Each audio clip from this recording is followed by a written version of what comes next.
Hi, I am Serena and giving a short demonstration of Advanced Web Engineering module Re-assessment.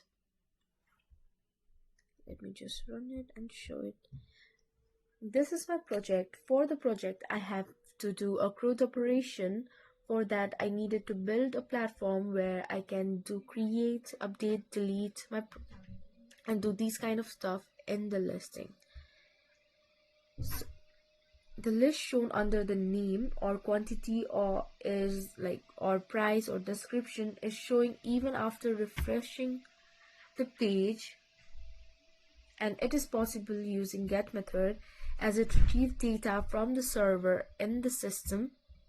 As we can see, let me just refresh this page.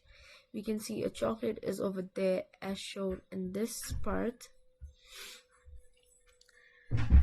So for the post method, let me start by creating it. Let me give a different name, quantity, and a pricing and description. We can see there's a new product over here, and we can see it over here as well. So I'm able to create a new list in the product as it is showing in the database as well. That means post method is working perfectly. For the post patch, it is like to update the system. I can just rename it like tab update. The chocolate is turned into tab in the database as well. So post patch is also working. The delete method, delete is also running in the database as well.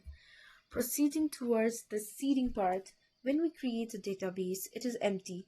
Using seeding, I am creating a table for a product. I have given attributes like name, price, description, etc. So creating these schemas automatically is known as seeding.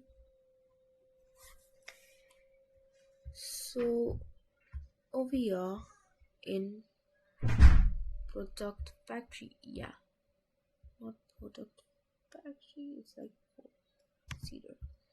We can see it over here. There's like 30 count that like I have made 30 random entries for the seeders. So now we have populated database automatically with 30 entries. Oh, I've not. Let me just run and show.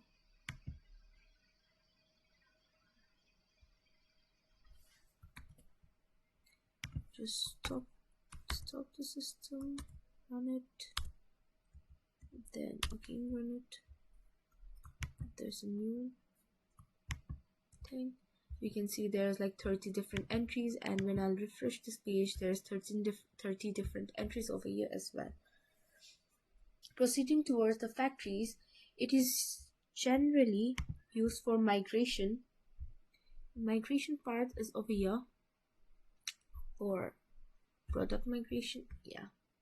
So these are our migrations.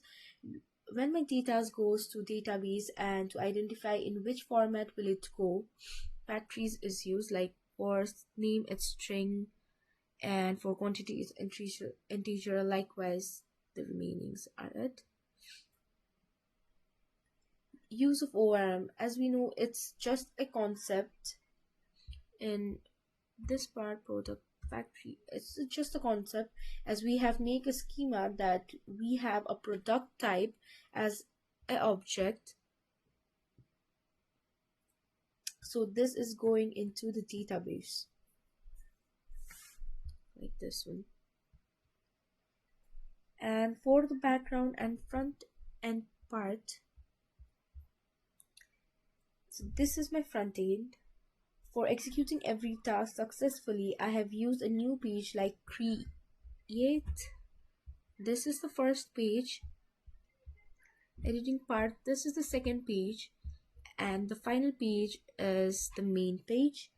And that's everything for my assessment. Thank you.